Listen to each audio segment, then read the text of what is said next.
どうもありがとうです。配布アタッカー炭鉱の会心率を 70% まで上げたい。会心系アタッカーにとって会心率は命。配布キャラクターでありながら DPS ランキングはゼーレに次いで2位の実力。現在の会心率は 64.9%。星々の競技場のセット効果を生かすには最低 70% は欲しいところ。果たして 70% に届くのか。今回は前回の動画キャラクター育成基本編でも触れた異物厳選についてやっていきます。ということで早速やっていきましょう。タイム。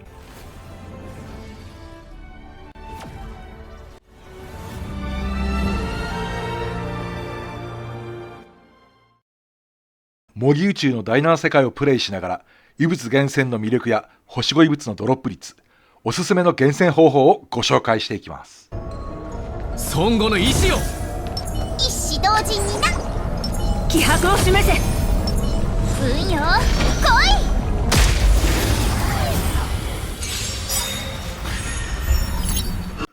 今回は運命の反響高音なしでサクッと鹿をやっつけていきます。ボスに与える総ダメージから最終難易度であることはわかるかと思います。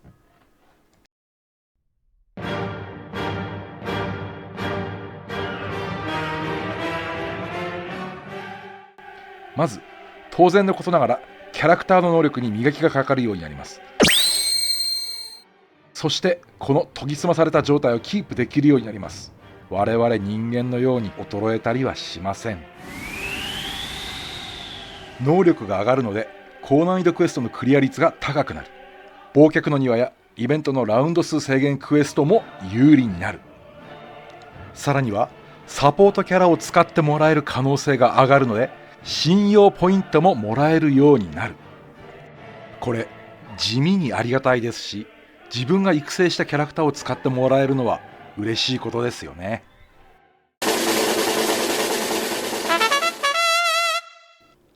異物厳選を始める適切なタイミングがあります。均衡レベルが低いうちはデメリットの方が大きいのでおすすめしません。均衡レベルが低いということはキャラクター育成が十分でないことを意味しますので、クエストをクリアできなかったり、クリアできたとしてもそのクエストが条件付き報酬だった場合、報酬をフルにもらえなかったりします。これだけでも損ですよね。こちらをご覧ください。一番レアリティの高い星5異物は均衡レベルによってドロップ率に差が設けられています。均衡レベル3では星5異物は運が良くて1個ですが、均衡レベル5になると確定で2個落ちます。片やボーナスが支給されるかどうかもわからない。でも片やボーナス2ヶ月分確定でもらえるとしたら、後者の方が間違いなくいいですよね。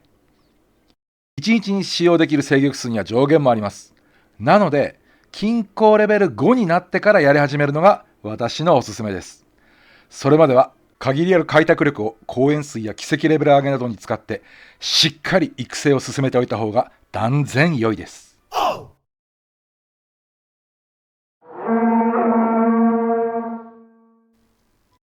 異物厳選を行えば当然異物が増えてきます。周回後に獲得した異物の振り分けを行えますよね。餌にするのかキープしておくのか、やっていくとどっちにするか迷う異物って出てきますよね。そこで私の経験からキープしておきたい異物を一つご紹介したいと思います。それはサブステータスに速度がついた異物です。なぜかというとサブステータスに速度付きの異物が一番出ないから。反対に撃破特攻は腐るほど目にしますよね。またスターレールで速度は重要な要素の一つを担っています。速度がもたらす恩恵はターン制限のあるクエスト報酬に影響を与えてくれるだけではありません。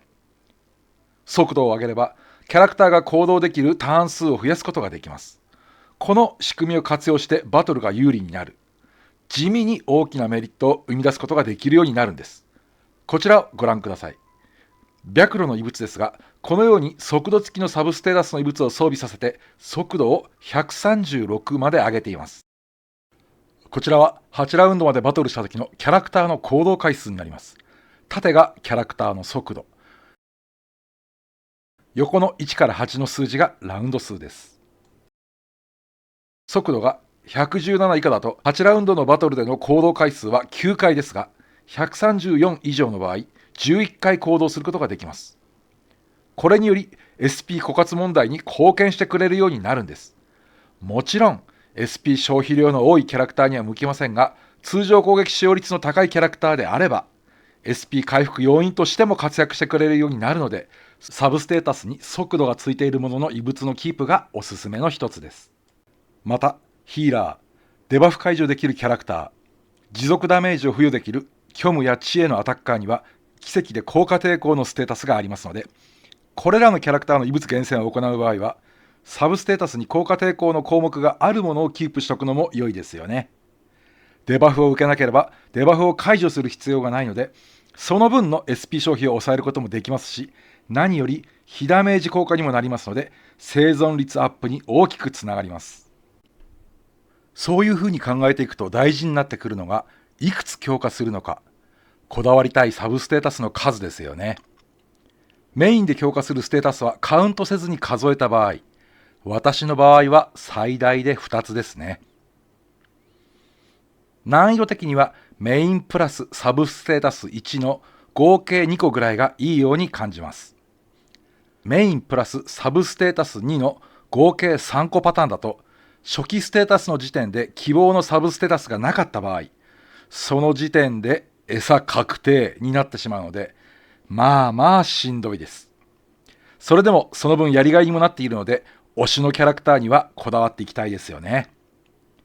アタッカー以外のキャラクターに速度と効果抵抗を持って強化する異物厳選を軸に行っています。と言いながら、今回の動画はアタッカー炭鉱の会心率を上げる動画ですが、ちなみに冒頭で炭鉱は DPS2 とお伝えしましたが、実は基礎速度も110と高く、3位という高いポテンシャルを持っているんですよね。にもかかわらず、私の炭鉱は攻撃靴を履かせているせいもありますが、一つも速度付きサブステータスがなく、基礎速度のままで草。速度メインステータスの靴ってどのトンネル掘っても一番排出率が低くないですか？どこかで各パーツごとの排出割合データを見ましたが、靴が一番低かったんですよね。何が言いたいかと言いますと、靴の部位は出るだけということです。最後に、私がやっている厳選方法と合成のやり方をご紹介していきます。このやり方は強化したいサブステータスの数が2つ以内の場合になります。初期ドロップ時点で理想の2項目がついている異物が理想ですが、そんな理想系の異物はそうそう落ちないですよね。おっと、渓流用の理想系異物が出たのでロックします。強化対象となる異物はドロップした時点で合成するときに探す手間を省くためにその目印としてロックをしています。理想系の異物がドロップしたとしても、希望のサブステータスが伸びてくれるとは限らないのが現実。神異物になるか、それとも神異物になるのかは合成するまでわからない。初期サブステータスの数が4個の場合はレベルを上げてもサブステータスの追加はないので、希望のサブステータスがつかなかった場合は予選敗退となり、一方このように初期サブステータスが3個で強化したいサブステータスの数が1個、または強化したいサブステータスの数が2個あって、そのうち1個が初期段階から付与されているときはレベル3まで合成してみて希望のステータスが追加されるかを見届けます。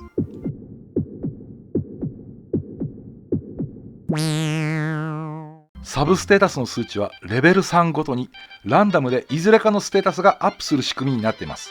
このレベル3ごとにアップする仕組みを活用しながらマックスまで上げるか途中でやめるかを判断するというのがおすすめの合成方法です。